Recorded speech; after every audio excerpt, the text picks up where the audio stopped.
بسم اللہ الرحمن الرحیم وبہ نستعین اما بعد۔ متحد ہو تو بدل ڈالو نظام گلشن، متحد ہو تو بدل ڈالو نظام گلشن، منفرد ہو تو دھوپ مرو شور مچاتے کیوں ہو۔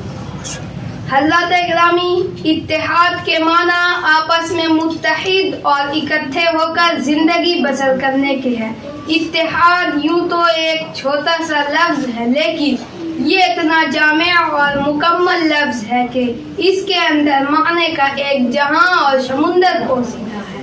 جب ہم تاریخ کے علاقوں کو پلٹتے ہیں اور قوموں کے عروج و زوال اور کامیابی و ناکامی کا مطالعہ کرتے ہیں تو ہم اس نتیجے پر پہنچتے ہیں کہ آج تک جس قوم نے ترقی اور عروج کی منزل پائی ہے وہ اتحاد کی مرہون منت ہے۔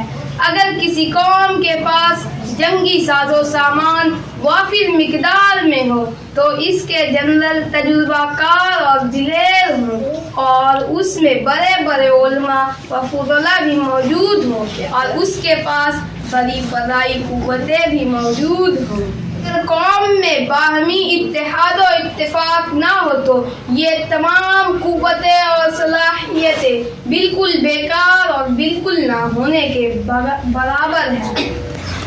اللہ تعالیٰ نے آج تک اس قوم کی حالت نہیں بدلی، نہ ہو جس کو خیال خود اپنی حالت بدلنے کا۔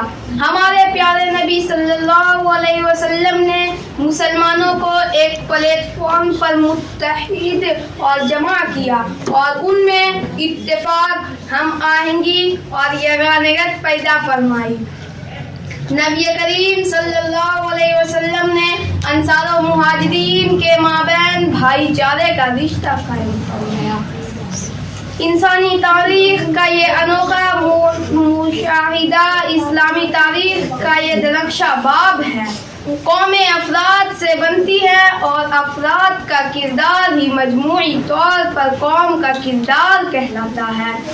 اللہ تعالی ہم تمام مسلمانوں کو متحد ہو کر رہنے کی توفیق مرحمت عطا فرمائے، آمین۔ وآخر دعوانا الحمد للہ رب العالمین۔